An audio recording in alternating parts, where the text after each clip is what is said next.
Where'd Karen go? Gonna be coming back. Just a reminder, we're recording the meeting. She's in one of those loops when she comes. Okay, you're good. Mike, is there anybody else on Zoom or? No, just Karen. You're good. Karen, can you hear us? Huh. Great. Thank you for joining and taking time out of your otherwise full day for an hour for the Village of Gates Mills. Appreciate you doing that. And thanks to all of you that attended in person. Nice to see all of you. We have a full agenda of items. We haven't met in a while, and we have the budget season coming up over the next couple of weeks. So I thought we would spend some time going through what we've done in 2025 and talk specifically about some of the priorities that we set out for ourselves and how far along we are on those. Greg is going to spend some time on the traffic enforcement program. It's 2 years now since we put that in August and September. So we've always been told 2 years of data is kind of the first point we can start to rely on the data to maybe be predictive. Tom will talk about the fire engine specifications that we put together and are putting out for bid. And also Tom's going to talk about the station duty. And then I have a whole slew of other matters. There's about a dozen items on there that people have said, how about this? Take a look at that and so on. And I just want to inform you about those and maybe get some of your views. So with that, Larry, if that's okay with you as the chairman of the committee, I'd like to suggest we proceed that way. I think it's a great idea. Okay. So on the safety priorities, we put together, coming out of the comprehensive planning process, going into this year, a list of priorities for the village. There were safety priorities, there were 5 of them. There were community engagement priorities, another 5. There were environmental stewardship, another 5, and then there were about 15 other important things to do. And those priorities we published and we reviewed them with council and we got agreement on those. And that's frankly, as I think of the village and my role here, I'm always looking at how we're doing on our priorities. There's always a lot of things to do, but are we moving along with the things that everyone has said this is what's most important this year? And for the safety and emergency management, fire and EMS group, those are listed there in Roman numeral 1. We had a full-time police officer position that we wanted to fill. And I've come to learn how difficult it is to find a pool of candidates for both police and fire and EMS. And when you find them, the extensiveness that we need to go through in terms of background checks, psychological tests, prior work history, behavioral items, how they react in certain situations. Greg can fill you in on any details that you want, but I think we must have gone through close to a dozen serious candidates. It took 2 to the homecoming, only to wash them out at the last meeting, and essentially it took about 9 months to fill 1 spot. And that's not unusual from what I'm hearing from other chiefs and what the chief is hearing from his peers. You want to comment anything further about that? Because we do have Colin coming up. Yeah, so what the mayor said is very accurate. So about 6 months ago, we'll say 8 months ago, we contracted with a company called National Testing Network. A lot of police departments contract with them now. It's basically it's kind of a recruiting firm. It's national, and they get it out there to do some things. They take care of a lot of things for us. And the mayor did refer to the one gentleman we put on. We found him through that network. And this other gentleman who I'll comment on in a little bit, he's just finished up most of his background, polygraph, things like that. So, we'll talk about that a little bit later. But it's been a pretty good tool for us. We had about 17 candidates this last time. But what we're seeing is those 17 candidates are applying all over all the other local departments. So, so it's a little bit challenging, but you can find people. It's not that you can't find people. We want the right person. There's people out there that I wouldn't feel comfortable hiring. Let's put it that way. So we're pretty selective. So that's a little bit on that. I guess what I've learned is we're kind of always in the market for people. I mean, we don't have to wait for a job rec to say, oh, we need a person, dial 1-800, find me an officer, and you'll get 5 the next morning. You got to have your eyes and ears out there. You're talking to other departments, talking to your peers and so on. And, if we find someone that's viable and possible, we should be trying to recruit them on the force at that time. Could be an auxiliary role, part-time role, some kind of a role, but you can't just wait until there's the need to think you're going to find the spot, because it's essentially it's taken us most of this year to fill that spot. So congratulations on that. And we've got Colin coming on board. You want to mention that? Yeah, so we do have, so Colin was also one of the initial applicants, and he applied some time back. He kind of an interesting background. He was a Utah police officer, and his parents live here. His wife, he's about 25 years old. They decided to move back here. She was from Utah, met her there. And he had to pass his state of Ohio equivalency examination because a Utah officer is not transferable. He had to take the state exam again. He did that. So it was a lengthy process. And we do like him. He's been in multiple times. He just finished up his psychological polygraph. We finished up his background check. And so we're prepared to bring him on at the next council meeting. What's his last name? Lyons. Now, Colin, Lyons, Colin Lyons. Now, so our plan is, and I guess we could just talk briefly about this. So Lieutenant Pluch will be retiring at the end of this year.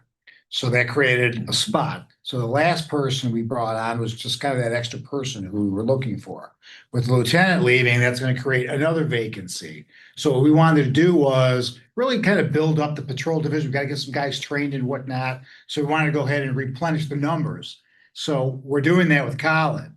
And as far as the lieutenant's position, at least in the short term, we're going to go ahead and just kind of divide his duties up between Sergeant Day, myself, Sergeant Savage, and we can go ahead and do that until these guys kind of get trained and all that. And then we'll look into what we're going to do moving forward after the first of the year with that upstairs vacancy, if you will. So that's what we're going to do right now. So we did want to go ahead and maintain that position. We found a good candidate, so that's what we're going to do. So we're going to beef up the patrol division right now from the bottom, and then we're going to figure out the rest after the first of the year. Okay. Any questions on department staffing? Okay, thank you. The second priority that we had going into the year was the traffic enforcement program, and should that be applied to the school zone on Mayfield Road outside St. Francis. And so we studied, this was a to-do going into 25. We studied it with, I'll call them traffic volume statistics back in the spring, maybe around Easter, April, May. Yes. Found a number of cars that seemed to justify going forward with adding that camera. I talked to Gatso, who agreed with that and agreed to put forth as our agreement, the equipment and the monitoring and so on, the electrical hookups and that at their cost. That's part of their financial share. And so we have alerted the school and we alerted the parents and others that we're going to be doing this. The effective date, Greg, is? Well, the equipment's on order. It hasn't come in yet. We've talked again. So we have another meeting with them on Friday. We've been meeting with them, virtually every 2 weeks to maintain these updates. There's some hoops they're still jumping through with the Linders Court because they have a lot of control over this as well. Some programming going on and whatnot. So we're hoping to get those installed sometime in November. I think our initial target date was November 1. Doesn't always go as planned. Equipment's still on order. I'll know more on Friday. But that's what we were told 2 weeks ago when we met with them. Mike, did you want to add anything to that? No, just like we had discussed, we're probably going to do a 2-week warning period in that window. When we initially did the cameras on Mayfield, we did a 30-day warning period. We figured for the school zone, we'll do a 2-week. That way, it's a fair practice. Nothing's in the ORC says we have to, but we want to be as transparent as possible and get this out there for not only the parents of kids, but people driving through that, okay, now there's a change to the top of the hill. They've got to be more aware. And they'll be sending out postcards. The warning notices look a little bit different than initially from when they sent out. So, but that's all, their expense and whatnot. And so, it'll be a 2 week, like the sergeant said, it'll be about 2 weeks, but we're probably only talking about 10 school days. If you're looking at it that way. So, And will that be restricted just to during school hours? no, so, no, they will not be. They will run all the time, but the threshold obviously would change. Okay. Yes. Okay. All right, because one of the things Hunting Valley put those in. And so there are certain days that the upper school is not in session or has late start, and they had a little bit of a rough go with people being cited outside of during the school day when school wasn't in session because of the timing with, and I'm sure holidays and everything else when Correct. those aren't flashing, that just maybe something to learn from It will some know of their that, but mistakes that yes, they we'll made work that out early in on. the calendar. They'll program all those for us, but we'll also know when they come over. Like if we know there's no school that day and they, Yeah. they will make sure that, Okay. those all get rejected. You mentioned that Lyndhurst Court has a role in whether or not you can put these in, or is that, can I understand that correctly? Well, they do, yes. Mike, I'll turn this over to you because, you do a lot with the court, so you would be the better one to answer. It's not that they have a say so much as to us putting them in, it's how the program's gonna get run. I think if it's under ORC, we don't have to, for school zone cameras only, we don't have that filing fee like we do with the Mayfield ones currently. However, the judge put it out there that he would like to see this to maintain transparency and conformity with the whole program as is. We are getting that $20 reimbursed to us in the background, basically, but it keeps everything on the same playing level. It's more of a cooperation with the court than it is what the court is allowing us to do. If we want to do it, basically, the court has to make amends for us to be able to do this, similar to when we first started the mayor's court back in 2017. They couldn't tell us no, but some amendments had to be made, so some compromises had to be made back and forth, and voila, the program was up and running. So these citations are essentially treated the same as our Mayfield Road speed down the hill citations. Yes. Handling, we get the file, the police officer has to determine whether there's speeding, whether the car is identifiable by its plates, etc. Turns that over to the municipal court issues the citation, the order, and so on. Yeah, so and that's kind of how the process is. There's a lot of steps to it. So you have to have, obviously, the first step is there needs to be a violation. Okay, that starts there. Okay, then that's reviewed by Census Gatso. They send it over to us. We review it, make sure it's okay and there's no errors, things like that. We review it. We hit accept or reject. We hit accept. Then it goes to the Lyndhurst Court. And then they have to open up a case file on every one of these.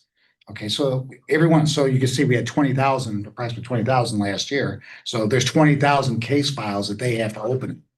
So they had to go ahead and increase their staffing and they collect the payments for us. And then they, every month we go pick up the checks down there. So there's a lot of hands in it.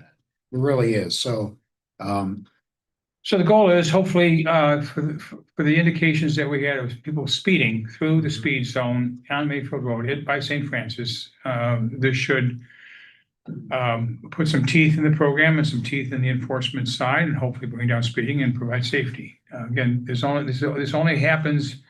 The school's speeding is only 180 days a year, and it's only going to be about 4 hours a day, and it's only on weekdays. So this is not going to have anywhere near the volume of Mayfield Road Hill. Right, I mean, you will get the occasional after hours car speeding through there. But most of the time, the top of the word straightens out there. You don't get them as frequently as you do with the two cameras we currently have. yeah, there'll be two. So there's going to be, so the one will be, the power will be run. You'll see the school, you'll see the flashes going westbound. It's going to be right there in that area right there. And the eastbound one is going to be probably on a separate pole, I think is what they're talking about. They had somebody out to take a look at it and they kind of felt that was the best way to handle that. So we've been in touch with the school, and Susan Herman, who is the principal at St. Francis, she's certainly in favor of these. Not that she would necessarily have a say, but she is, and we wanted to go to her with that. And she's going to put that in the newsletter, and You know, so they're well aware of it. And this is no cost to the village at this point? They're, well, it's self-funded. Yeah. You know, even the ones that we have out there on Mayfield, they are self-funded. There's no out-of-pocket expenses, so to speak. Maybe just if there's a dispute as to someone not being the restricted hours, but being cited for being in the restricted hours, is that a cost that the village bears or not? No. The village costs our time, Mhm. time with the prosecutor, Mhm. who we pay and who has to adjudicate and negotiate these cases and so on. People that call up that complain about them. Okay. So it's gonna be it's not gonna be a net cost to the village.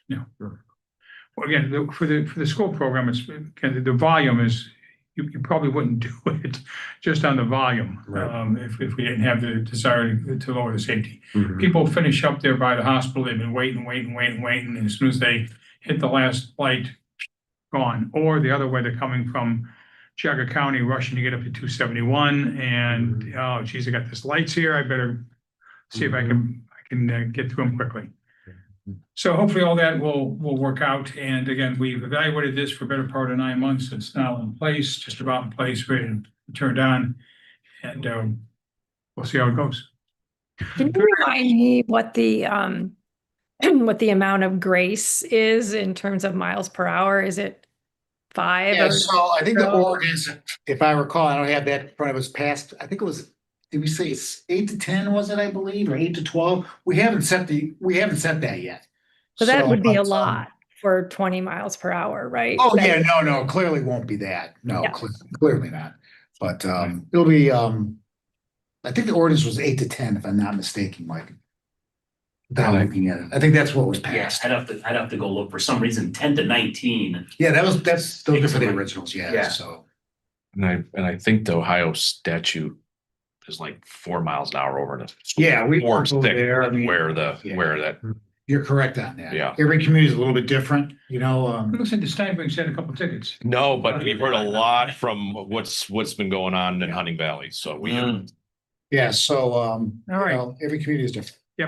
Third item on the priorities were the fire truck. When I got back into this role as the treasurer a couple years ago, and now in this role, we've always talked about the need for a new fire engine and how old the old ones were and how we've repaired them and bought them used and so on.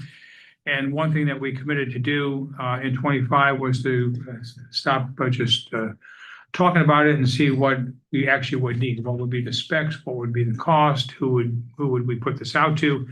And so for a better part of the year, Tom and Mr. Chief Jameson and Chief Feig, Captain Feig, worked with others to put together the bid specs for the fire engine. Tom has put together a 2-page summary that was given to council this last week. And Tom, you want to spend a minute and just talk about the engine, what we foresee and what the next steps are? Sure. In the summary, which you have, you can read it at your leisure. But basically, the nitty gritty is we've got to find an engine that fits into our station. The height and length are the limiting factors. The other limiting factor is we need enough horsepower on the engine to climb the hills and Gates Mills. So those were the 3 things that we keyed on. There were a lot of changes recently because of the 2027 EPA updates to diesel engines.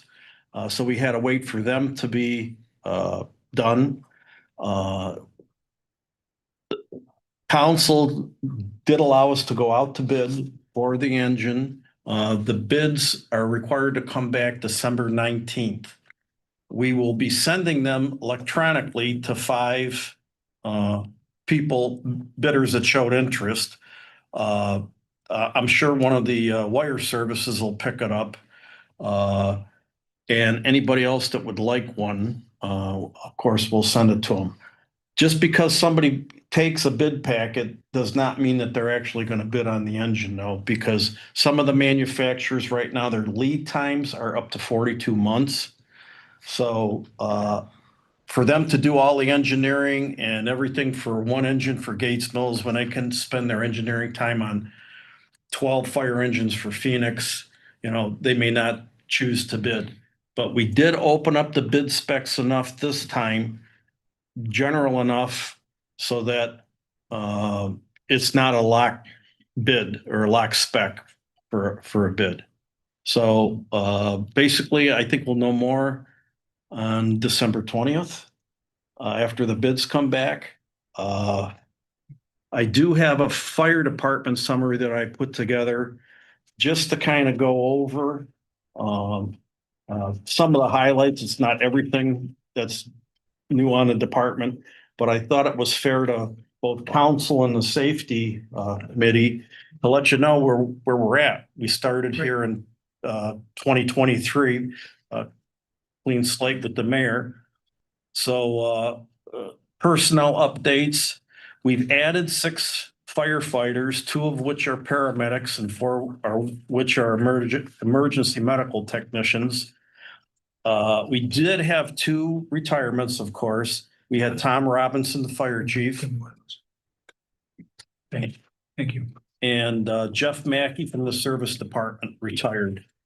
Our current staffing is 26 firefighters and 4 cadets. Our overall medical certifications are 4 certified paramedics and 6 certified EMTs.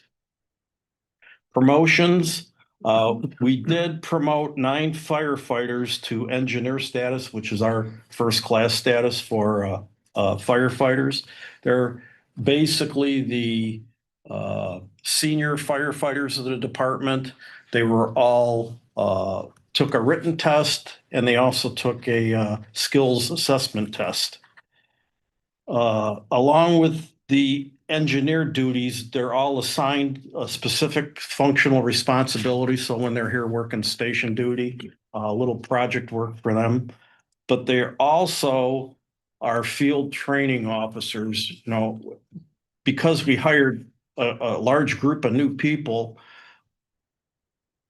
we felt it necessary to try to get these people up to their skills up as quickly as possible. So we bring them in when one of the firefighters is on station duty, besides going to drills so that they can work on their driver training, you know, state mandated drivers training and skills assessments. We already talked about the engine specs for the new engine. Some equipment upgrades. We bought new life jackets. We replaced 7 sets of firefighter turnout gear, 3 hydrant gate valves, 1 per engine, and a new computer for the office because we wanted to install Windows 11. Communication enhancements. This was a big project that we worked on. Basically, what we wanted was the service department did not have a per se radio system. So instead of going back to an antiquated system, we saw that, you know, 8 of the 9 people on the service department are also on the fire department. So we worked it so that we give them a fire frequency radio that has a special band. It's called a local band that they can use when they snowplow or when we have a disaster and they need communications between the vehicles. The other nice thing about it is the fire department can talk to the service department.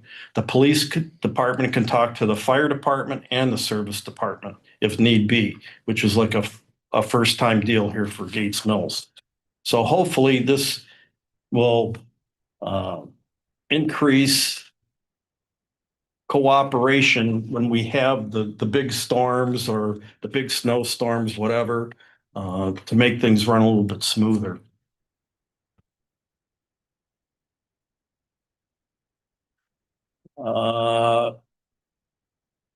We decided to upgrade some of our policies and SOPs. So some of the new general orders that came out were turnout gear care, patient refusal policy and form. This works along with our medical control Cleveland Clinic. I got it approved by the our physician that oversees us, Dr. Moore. And another one was chain of command apparatus response a cadet manual. So each cadet now gets a written manual of things that they're supposed to accomplish in their indoctrination training. Knox box locations for our commercial buildings and a new hire letter.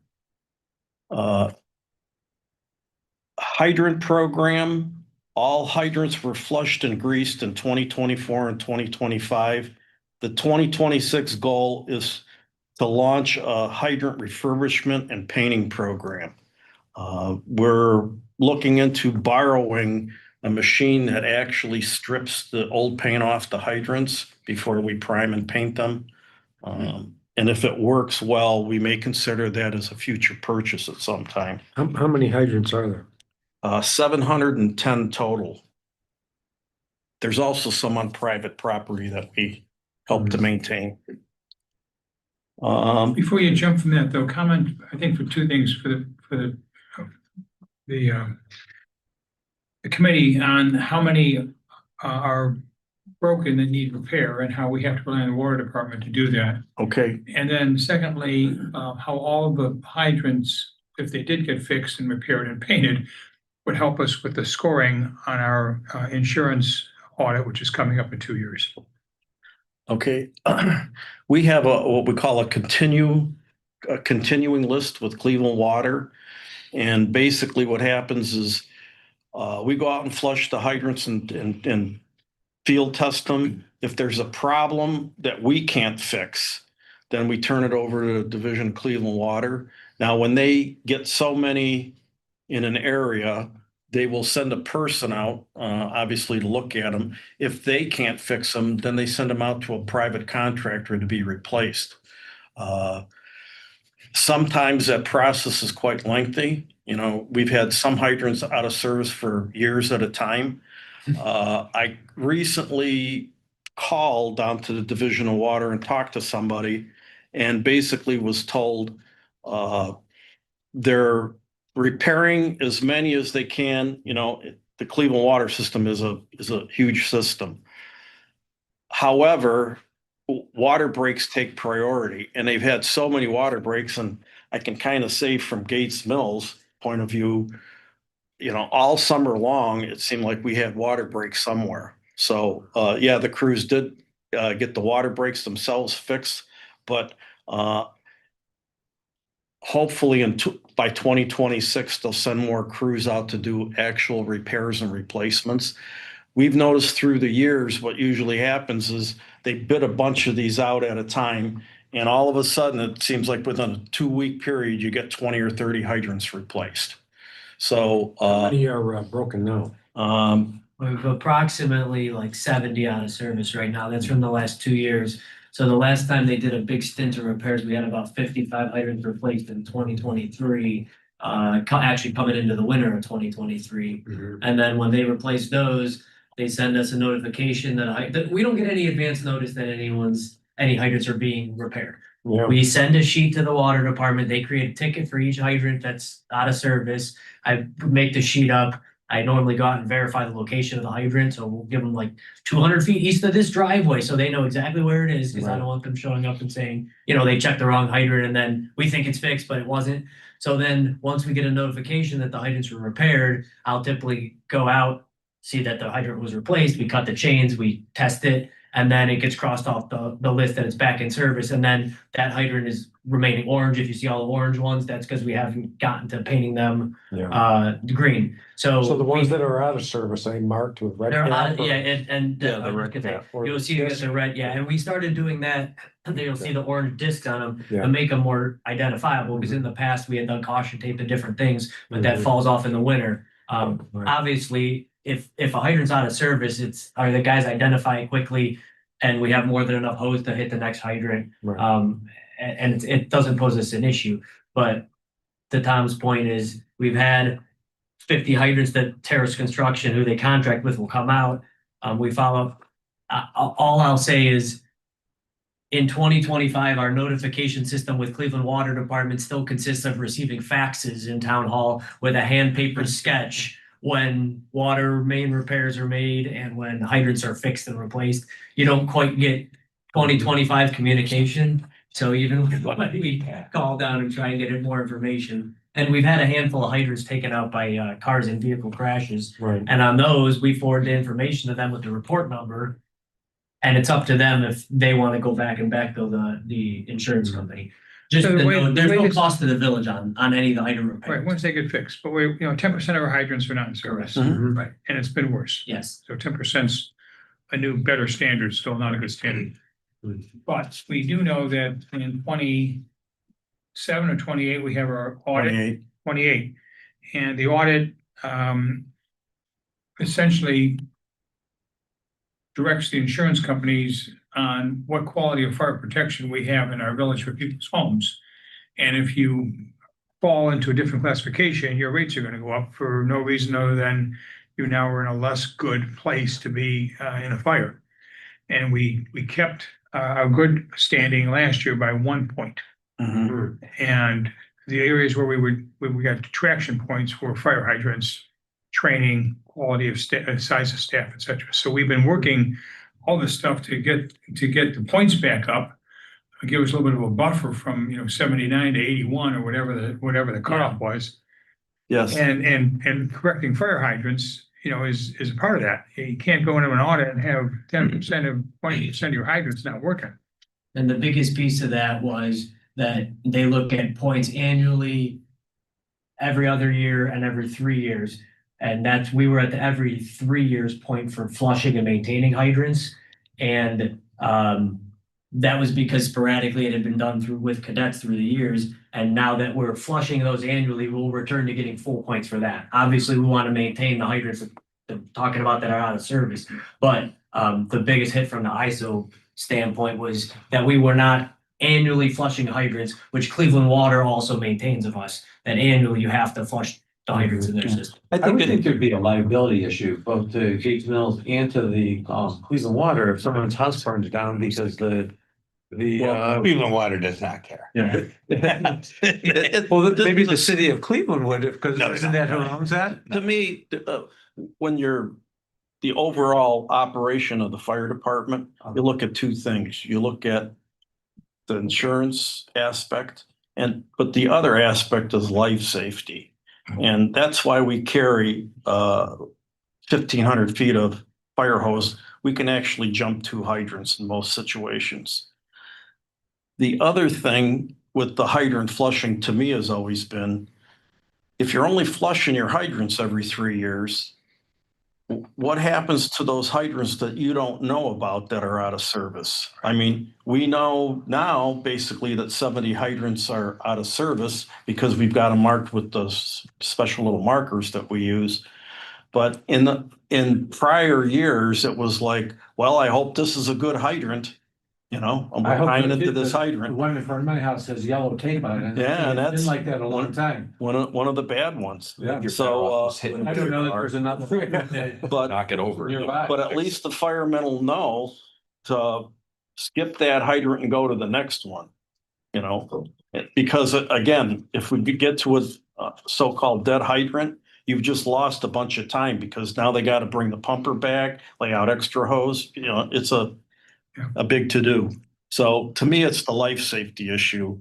And the fact that it also serves our firefighters for training purposes. Not all these people live in Gates Mills, and when they go out and do hydrants, they're learning our equipment and they're learning our streets. So it makes them better firefighters. So guys, Mike, I think you said they replaced 55 back in 23 going in the winter. We got about 70 out right now.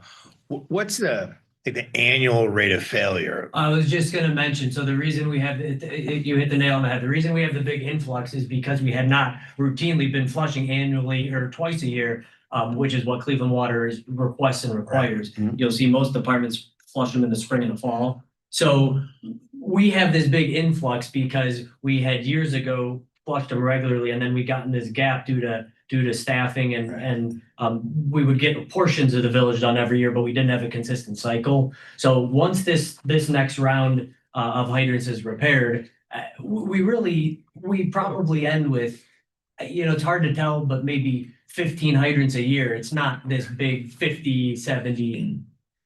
So if it's 28, knowing the timing with the water department, so probably about sometime next year, we had to start really getting on them to try to get those 70 Well, up to par. And then we would expect by 28, maybe we got 15 or 20 of them. we look at that. And we do try, and this throughout the years we've been doing this. However, when ISO comes here to do it, they know all the records. They pull all the records from Cleveland Water. They don't use our data Okay. only. They use the water and flow rates and everything else that they need to calculate. They'll even go out to different areas of the village and do flow testing, just to test the system. So that's one of the big avenues of the ISO is your water system. The other two big things are communications, including dispatch, and the fire department. And then that's broken down into different sections for the fire department. But if so, 26, if we started, I wouldn't call it a campaign, but if we started trying to work a little on jumping us up with the water department, knowing that it's almost impossible it's like whack. I know in the past, right. My predecessor, Tom Robinson, did a fantastic job. He would send letters all the time. And when you call down there and letters are better than calling. What letter? We already are working on that. A few weeks ago, I spoke with one of the engineers that kind of runs the water division over there and told him, hey, we have all these on the list, do you have tickets created on these? Do you want me to send these over to you? Because even when we send them notifications, we don't get confirmation back, like, yes, this is received. Right. So anyhow, they're working on them.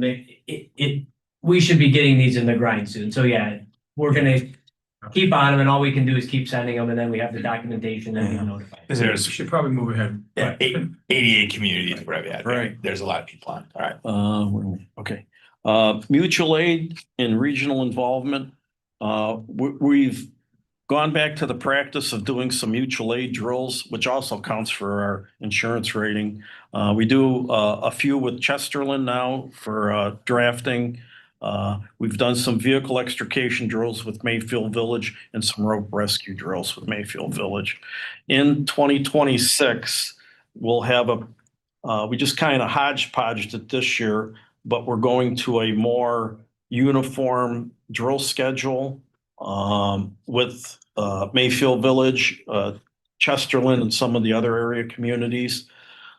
We also are going to do a little bit more with Cleveland Clinic. They've agreed to come in 4 times in a yearly cycle to give our firefighters the CPR, first aid, and the ones that have medical certification, some adequate training in those areas. We did have 3 people from Gates Mills go back and become CPR instructors. So hopefully at some point in the future, we will offer it here to the public, like we'll do a class at the community center, because people have asked for that before in the past. Active, we still maintain, although we don't have anybody on the technical rescue team at the present time, we do have 1 person on the fire investigation unit, and we have had active participation in the rescue task force. That's the active shooter response. We are part of a region, and one of the things that we have regionally is what they call a phone bank. So this year, they decided to redo all the stuff in the foam bank. So we purchased our fair share of foam concentrate that gets stored in a foam bank for everyone's use, including ours, should the need arise. And the foam bank is housed at Beechwood Fire Department because they're a 24-hour man department. Station staffing schedule and coverage, and I just wanted to go over 2024. We started the coverage program. We did Saturdays 24 hours and all holidays when the service department was closed. In 2025, we added Sundays from 8 AM to 8 PM and Fridays from 4 PM to 8 PM. In 2026, we want to expand on those hours. We want to fill Fridays from 8 PM till 8 AM Saturday, Sundays from 8 PM till 8 AM Monday morning. And Mondays, we want to bring a person in for fire prevention and some administrative things from 8 AM to 8 PM. Tuesdays, 8 AM to 8 PM, and I'll cover that because I'm usually here for those hours anyways.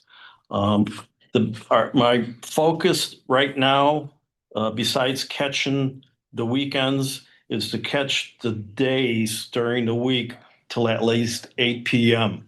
Because, from 4 o'clock when the service department closes till 6, 7 o'clock, people are, picking up the kids, going out to dinner, Boy Scout meeting, whatever it is. Usually by 8 o'clock, things settle down and there's more people available for calls.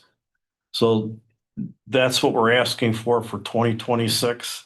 And of course, the full phase-in will occur in 2027 or 2028. Thank you. Any questions for the chief? I have one question. When you say staffing schedule, are you talking one additional person or on call at that time? One firefighter in the station. Okay, that's what I thought. Chief, I think we jumped over your speed camera summary. You want to go back and read? Yeah, I said, I was just trying to confirm something and one thing didn't. But, yeah, so I put together a 2-year summary, as you can see right here. Everybody should receive a copy. Program inception, May of 2023, we in essence had a 3-month warning period. Only the eastbound camera was up, so no citation would be an issue for that camera if you're waiting for the westbound camera. As we all know, there's 2 cameras out there on 322. Enforcement started 8/17 of 2023. And before the program got started, ODOT did their own survey for us, and the daily average speed of all vehicles were 50 miles per hour back in 2022. So you'll see down below there, so we had 2 thresholds. Each have been with us for about a year, one at 60, one at 58. And the numbers are, they're kind of similar actually from what you're seeing there. And it makes sense. People know the cameras are out there. You're not seeing as many repeat offenders and whatnot. So, the overall numbers, although they're pretty steady, but they have gone down, which is really, you would expect the goal of the program really to slow down. So you can see the number of passes are right there. 2 years ago, we're close to 5 million, 4.9, and over 5 billion in the past 12 months. Amazing. Daily average, you can see right there, they're pretty. The daily average car is going Going, down Mayfield. yes, So the threshold for citations 58 now? yes. For the past 12 months, and that's what I wanted to confirm. Mike, does that sound right? It didn't look right to me. Was it 6 months ago? Yeah, I don't think we've been at it a year yet. Yeah, that could be wrong. It could be. I have to confirm that. I thought that I was going to try to find it on my phone, but it could be. Something tells me that we did it at Labor Day. We did it right before That Labor was Day. fine. I don't know. I'm That gonna was confirm fine. this. Yeah, Not So- so. yeah. I have to double check on that. But the average speed has gone down. You can see right there again from inception, 50 miles per hour to where we're at here now, 45.1. These are average speed of all the vehicles. Daily issue citations, we had about 20,300 that first year, about 18, close to 19,000 in the past 12 months. You can see the daily average right there. And typically they're higher numbers in the summertime. Obviously, more traffic, more out and about, weather's nicer, so on and so forth. January to February, fewest passing, lowest speeds. You got a lot of seasonality to this, obviously. Snowing, you're not getting too many people as many Doing people 107. speeding. It's just not gonna happen. You get that snowstorm, so a lot of it depends on the weather. Highest speed been 107 miles per hour by one of our residents. Approximately 75% of issued citations are the on camera. I think it was great. And that makes sense actually, because it's further down the hill. We just couldn't place, we had some challenges with that westbound camera as far as the placement goes. So that's about the best we could do with it. So, From time to time, we get questions from people that say, geez, all the traffic on Wilson Mills is all jammed up now because all the people aren't going down Mayfield anymore because the traffic cameras are all going down Wilson Mills. No way. And I don't. I'll jump in there. I don't think that's true. I think people just pay attention to it more now because the cameras are out there. I remember back when I started here 20 years ago, you get out of work in the afternoon, there was a line going up that hill. Right. So other than normal increase of traffic, I don't think there's any more people taking Wilson Mills in lieu of Mayfield. Well, it's good to hear because I answered to one resident that way. But I did say, factually, I says there's actually more traffic on Mayfield Road than there was a year ago. And you can see by that number, 5 million versus 4,000,009, it's pretty close, but it's not like hundreds of thousands of people are moving to a one-lane road to avoid Mayfield. I'm splitting hairs here too. I mean, you see these are the numbers, but keep in mind, I mean, when the cameras are down, it's not recording, it's not counting. So, this is gonna be on the low end. Does that little green light on the back of the box mean anything? That's the modem, isn't it, Mike? It's probably, for the modem connection, so it can send the data, Okay, so it can upload so that. it has no bearing on whether the machine's working or not? No. I don't think so. I mean, this was a complete power failure. You Oh, that would okay. be like, Yeah, right? yeah. You I wouldn't was be just power been in. curious as to what that was, whether it was. Let's keep moving. We've got maybe another half hour. So I think on the priorities, we've covered the first four. And the fifth one, to construct the sidewalk from the elementary school parking lot to the library. Council approved that at the last council meeting. And the funding is in place and the plans have been redrafted a few times. So we'll see that take shape over the next several weeks or months. I think we're down to Roman numeral 5 on the agenda. We bounced around a little bit, but I think we've covered everything before that. Item 1, the 2028 audit, we covered that. Unless there's any questions on that, I think we can move on. Item number 2, study the speeding areas on River Road, County Line, and Gates Mills Boulevard. Coming through the question about the sidewalk and the speed zone and speed tables and the meeting that we had with candidates, et cetera, people kept saying they're speeding everywhere, and it might be, we don't have any hard data on that. So what I've asked the chief to do is identify 4 or 5 locations. River Road might be one, County Line might be one, Gates Mills Boulevard might be one, there might be 2 other ones. And we're gonna put the flashing radar sign on those locations for a week or 2, capture some actual data, how many cars are speeding and at what level. It won't capture it's not a ticket, it's not gonna capture the car information. It'll just give us some raw data on is there really speeding or not on some of those roads. And if there is, then we can know that and do something about it versus just having a That's debate great. that there either is speeding or isn't speeding. So I've asked Greg and his team to find those half a dozen locations. We'll put them up for a week or 2 and over the next several months, start gathering data on that. If I can just add so it's going on right now, the study, and we've done this before, we're doing it again.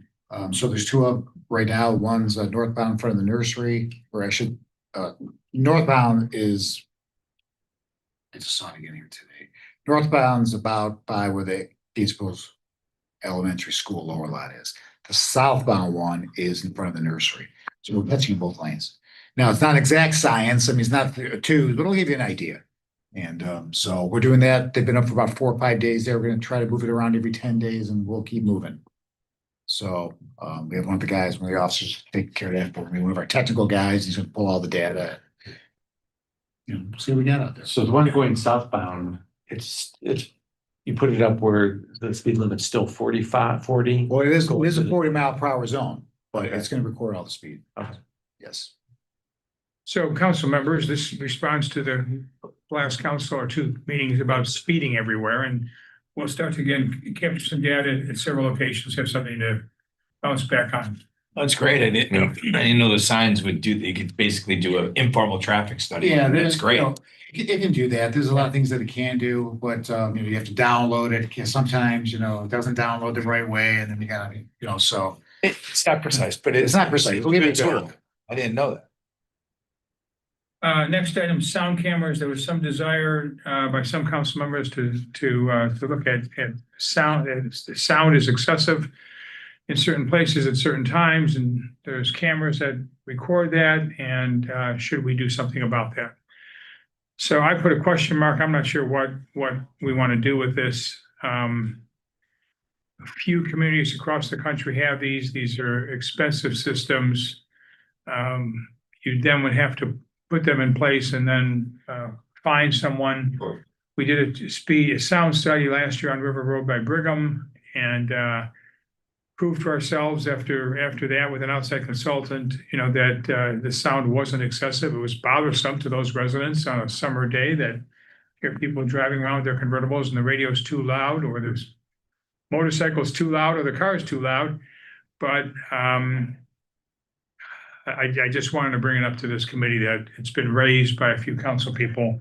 We haven't decided to do anything with it. We're not doing anything with it. And I said, and if it was about a year ago, a little over a year ago, I did sit in on a meeting with the chief cannon next door, and they're very cost prohibitive. They're not self-funded. You'll never, not to say it's about a money thing, but you will never get your money back on these. And they're seasonal. It's very seasonal. I mean, the judge would have to take judicial notice. We don't know where that would go. They cost like $30,000 per camera. And how many would you get? How many? I mean, so you gotta look at it like that. And then, they're for polluted areas. New York has them, Chicago has them, Knoxville, Tennessee has those. There's not too many going around in suburban locations that I know of.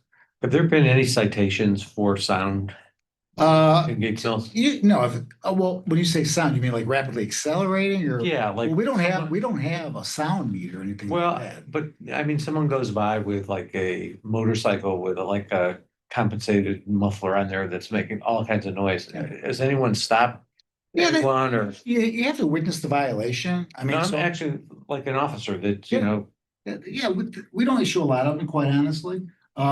Because, I gotta tell you, a lot of our residents have nice vehicles too, and motorcycles and souped up cars and classic cars and things like that. And so, we're sensitive to that. But it depends on what they're doing. I mean, if you witness a motorcycle rapidly accelerating and you witness that, sure, you're gonna stop and at least warn them and whatnot, or possibly issue a citation. But I'm just curious, like how many, do you think 5 in a year? I would say, let's say maybe. Yeah, I can tell you that from the corner at River and Brigham, and I'm probably half a mile away from there, I can hear people like rapidly accelerating. Well, we are in the valley too, Yeah. and I had this conversation with Chief Cannon next door. He hears the same thing all along River Road, that corridor. I hear it from Bentleyville too. Everybody has the same issue, and I'm not saying right or wrong. I'm just saying. Yeah, just a real quickie. Jake breaks, Mayfield Hill. They can rattle our windows. Is there anything we can do about that? Well, there's how you probably want those Jake brakes. You have runaway trucks coming down that hill. Yeah, otherwise. but couldn't we put up a sign? Because if there's an emergency, a sign that said no Jake brakes isn't gonna mean anything. The guys are gonna use them, okay? But can't we put up, just like they have going into the other end of where you go into Chesterland? Says no Jake brakes or no engine exhaust brakes, temper. We used to I mean, it's not a safety issue because if the guy's got a problem, he's going to use them anyway. But what has happened is that they come at 3:30, 4 o'clock in the morning just to hear it. And I've talked to a couple of these truck drivers and they say, oh, we just do it for fun. And, if we can address that, I don't know how, but give it some thought because it's damn annoying. Mayfield Road, it's the grade of the hill. It's 8 degrees. Even our fire trucks that are equipped with Jake brakes, they kick in on that hill just because it's a safety issue. So I'm assuming that a lot of the trucks going up and down there because of the grade itself. Whereas on 271, you may not have to use the Jake brake, but on a hill Well- like that, you may have to. Most of it's intentional usage. Well, Because they enjoy it. you Yeah. can turn a Jake brake off, but usually once you reset the ignition, it automatically turns on and starts to apply when necessary. Yeah. Well, fortunately, those systems are becoming much more expensive and the trucking, big people like Yellow Freight and others are not equipping their trucks with them anymore because. Well, there's also transmission retarders that work a little bit differently. Yeah, The problem is the expense of those. yeah. Well, Great, Jim. anyway. No, I just, I don't know if you saw what John had posted on his forum Yeah. site on the sound camera. I mean, he went through a pretty thorough analysis of it with links to various municipalities and everything else. And I understand there are a few people that are concerned about it. I just don't think it's something that's realistically is a priority. I mean, it's a lot of this is it's common sense. I mean, usually the people, and I get it. Listen, I lived in Chardon for 25 years on a main road, and and you hear it all the time. Mhm. So, we chose to live there. We chose to live there, and it's kind of like a freeway. You know what I mean? Like if people in Brook Park are probably always complaining about airport traffic. I get it. I understand it. Noise is very sensitive. Usually when I hear from the people, it's the people who are living on the main roads. And it just stands to reason. That's my experience. Rarely do I hear from, I've never heard from anybody on Battles or Saddleback or whatever. You know what I mean? I'm not saying it doesn't happen. I'm just saying, that's generally what you see. Mike, cybercrime, next topic. Anything you want to cover on that? Nothing specific. I know I've been dealing with Janet a lot. The state's got this new program they're putting out. It's mandatory for villages and cities to have a cyber crime program, so to say. Pretty much what we got involved with Techspert a few months ago. It's the state's mandating certain standards that villages and cities are going to have to meet in terms of ransomware issues.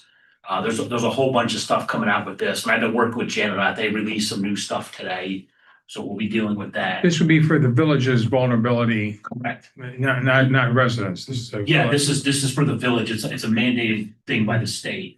As for residents, we've gotten some calls here and there in terms of some scams that have been going out there, but it seems like the old scams are just getting refreshed again. One of the newest, biggest ones. And I'm sure you guys have seen it, or you get a text message or an email from from Best Buy, from Geek Squad or something like that. Your $569 payment went through. If there's a problem, click this link and talk to us. Well, if you don't have Geek Squad, it's an easy one to figure out that it's not really for you. It's a scam. There's also been ones with lately I saved it. Some of these cities that have traffic camera programs like we do, they've been sending out fake information to people about their traffic camera ticket. I got one today. Did you? Up to my work. And the numbers are on par with what cities are charging in the $130 to $160 range and stuff like that. And it looks legitimate with the fact that it doesn't list the city that it's from. So it's if you look at it and read it, it's real obvious to figure out. Plus, if you get a traffic camera ticket, how are they getting your cell phone number to send you a text message? So if you slow down and stop and think about a lot of these things, you can wash them out yourselves. But it's just like I said, it's as the technology changes, communications change, these things just they move and adapt to different settings. Well, thanks for staying on top of it. I know we have a couple, I'll call them confidence crimes every year too. Of Yes. residents that are getting scammed out of Yeah, it. the Bitcoin, right now, it seems like we had ours take place down here already. I'm seeing a lot of other cities that are dealing with the same type of stuff we've already had to go through. And we've had residents down here. There's a couple of cases that are still ongoing, but large sums of money.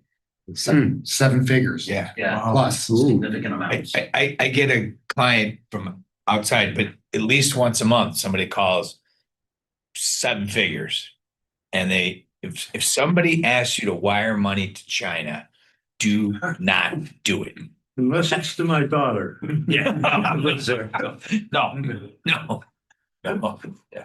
So we should, just to keep people aware, they know you're available, but we do once or twice a year, the FBI presentation. We should continue to do those. with the latest Absolutely. The scams. seminars that we usually do in the falls. Yeah. I don't know, it's probably too late to get one scheduled now, but I would definitely like to see, whether it be spring or fall, but some type of, cyber crime seminar out there, just to keep pushing it with residents, like this is the kind of stuff to watch out for. Fall is usually better because these things really tend to flare up during the Christmas season. Once people start spending a lot of money, things go unnoticed, so they kind of camouflage themselves in with different expenditures. We've got about 10 minutes left, and I'll start with Karen. I think we've gone through all the stuff that was on our agenda here, so we're happy to take questions or new topics that the committee members want to bring up or things to learn more about. Karen, how was the last hour? Is there anything that we could help you with further on safety and police, fire, EMS, or do you feel fairly well up to date? And do you have any items for us to work on? This was a great update. I had just a little idea, perhaps, when you were talking about the fire hydrants. It's not very often that you all bring up something that I think I could do that. But what about getting a little crew of volunteers to paint the hydrants? Would that take a load off and then people could work on more complex tasks and could be a neat little volunteer opportunity? I don't know. It just a thought. Well, Good thought. Thank you for that. Tom? yes, the programs that we've had before in the past, we even used our cadets who used to be Boy Scout explorers to make a little extra money and paint the hydrants on the side. And it just became, some years we were able to get somebody to do it. Other years we couldn't find anybody. So we came to the conclusion that if we put one fireman on duty in the summer, especially on the weekends, one of the tasks that they have is to go out and flush all the hydrants. Right. To paint them, there's a couple of problems. Number one, they're oil-based paints. So you have to wear, the protective clothing, you have to wear a respirator. Okay. All the hydrants should be stripped first, okay? We don't have that machine right now. It's called a plug hug. We're gonna borrow one from one of the neighboring communities for our program next year, but it takes 2 of our service department members to run the machine. So that ties, a little extra time for the service department. Yeah. You're not volunteering for Mayfield Road, are you? Yeah. There's a couple of areas, good point that the chief brought up, that we won't allow people to go on and flush and or paint the hydrants. Yeah. Like Mayfield Road is one, because I did it for many years myself. I would walk it just because, no matter where you park on Mayfield Road, you're taking your life in your hands. Right. The paint that's used on the hydrants, that orange paint that you see, is actually a form of anti-graffiti paint. So you have to use a special primer to prime the hydrant, and then a week or 2 later go back with the finish coat. So it's a multi-step process to get the hydrants done. Couldn't you just leave them orange? I'll think on another idea in the future. Okay, thank you though. Love the thinking. It's Sort of important reminds because me, we do want to get, that could be a project you would think for, for high school kids, somebody that wants who knew? service hours or what have you. Can't find them. You may not be able to find them, but those kind of projects could be good for Yeah. kind of We used to leave engagement. the hydrants, the color that came from Cleveland, probably almost 30 years ago. After they finished installing the new sections of fire hydrants, they thought the orange and silver was too obtrusive. So they came up with the color scheme of painting the hydrants green and putting a reflective stripe around the top. The problem is that even with using the special primers, you have to go back and repaint the hydrant depending on weather conditions and salt, spray and everything else, anywhere between 3 and 5 years. We didn't paint hydrants for 4 or 5 years, other They than. probably haven't been painted in 10 years. Yeah. It's going and touching up replacement. So hopefully, when we start the refurbishment program, we won't do them all the first year. We'll probably do them like 20, about a fourth of them every year. That way, about every 4 to 5 years, they get repainted. One last question I have, not about fire hydrants, but you mentioned that we have 4 people that are trained in CPR now, and I was just wondering if we could start offering CPR for people in the village. Yes, our goal was, we had a program at one time, but we couldn't get it refunded because of the budgetary process. We're working in conjunction. In fact, we just had a meeting with Cleveland Clinic yesterday. They're gonna loan us some of the equipment that we need to do that, because you need a new type of mannequin, and we'll pick up the cost for the disposable supplies. And this way, we can actually offer the class down here and open it up to the public. Past years, we've just opened it up to fire and police because we were doing the police department and the fire department every 2 years, correct, chief? Yes. Just to keep them current in the CPR and first aid standards. So we'll also keep that program. Quick question. So, Yeah, Charlie. Have we bought the electric bicycle? Yes. Does it get used? Yeah, more in the summertime mainly, you know, the Okay. parades and we'll take it to schools and whatnot, yes. So we're not gonna see another one in the budget this year? No. No. Okay. Now, one other irrelevant kind of question. I've been around here 40-some years. Okay, so about 20 years ago, we spent $28,000 and invested in a truck, which was an army type thing with bullet proof glass and ports and so on and so forth. And Gates Mills was a part investor into it. What's happened to that? Well, you're probably referring to the SWAT vehicle? Yeah. Yeah, it's still there. We have it. So there's 16 communities we're partners with. Right. Yeah. Did we get it for the 4th of July parade some year? Chief, We've never had it. And we paid the 28,000, at least we could get it once. I think he's referring back to when Veg was doing their SWAT truck back 20-something years ago. Yeah, it was. It was Or not 20. Veg, I'm sorry, Span. It was the Span SWAT truck at Suburban, that time. yeah, suburban police. So and a we've since switched regional groups since then. It used to be part of Span, which was Mayfield Heights, Mayfield Village, Lyndhurst, Highland Heights, and Richmond. Yeah, there was only about Yeah. 7 or 8. Are So you now saying- that group's a little bit larger, maybe it's a dozen, and we do contribute to that. Yeah. The village does, Yeah. along with other things that they do, drones and so on. If we want to get the truck for the parade, I guess we can talk about. Are you having it participate in the parade? Is that what you're saying? No, Or oh, I what do you mean by participated. that? It's been years since I participated in the parade, Okay. but I was just curious. You can drive the truck. We had that, beg pardon? Drive the truck in the parade as part of. Did I drive the truck in the parade? No, but I could sit on the top with a 4M I think AR-15 in a gun and pretend to be. What would you like to see happen with that, I guess. Beg pardon? What, you asked me about like, what do you think? Did it disappear? I've never. I think that's about the money where the. Okay, no, we Yeah, don't okay. have that. Our dues are 13,000 a year Beg pardon? and Yeah. our dues are $13,000 a year, and that's part of that. Okay. We split that all up. Where But does that it live? is Where does it live? Moreland Hills. It lives in Moreland Hills, okay. Patrick, any questions? Thoughts? No, good. Plates for you. Right. 2 questions, one of which was from Sandra.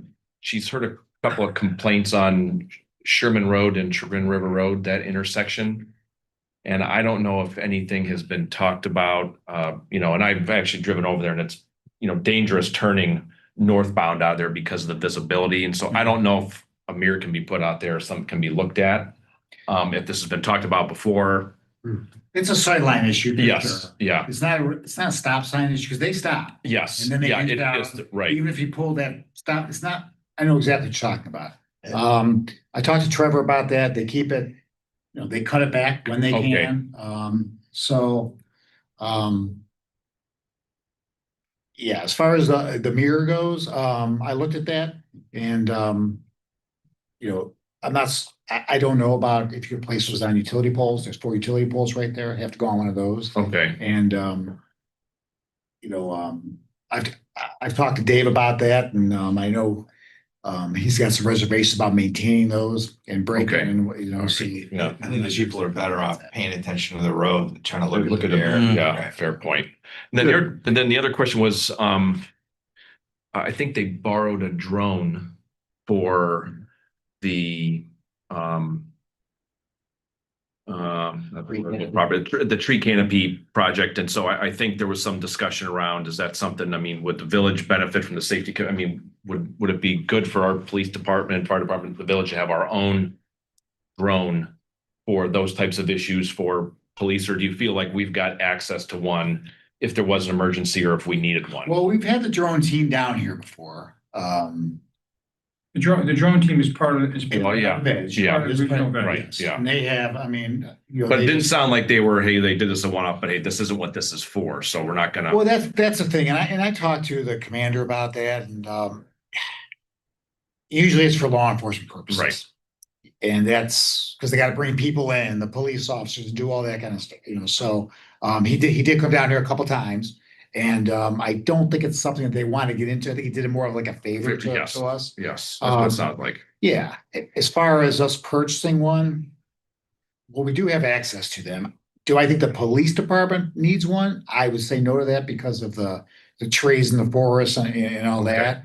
And we have, you know, what they have, we can never match. These are very expensive units, depending on what you want. Yeah, If, you know, if that's something that the village wanted to have, I don't think that would have anything to do with the police department. I'm not sure what we'd use it for. okay, Yeah, thank you though. yep. Okay, one last item real quick. We do believe St. Francis has decided not to have a festival next year in the way in which they had the past. It might be more of a community day or a parish picnic, you know, over a long day or something like that. It's a shame, but way too much risk of bodily harm to a lot of people last year. And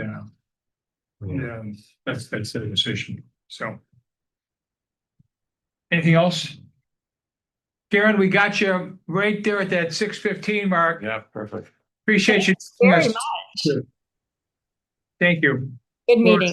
See everyone. Bye-bye.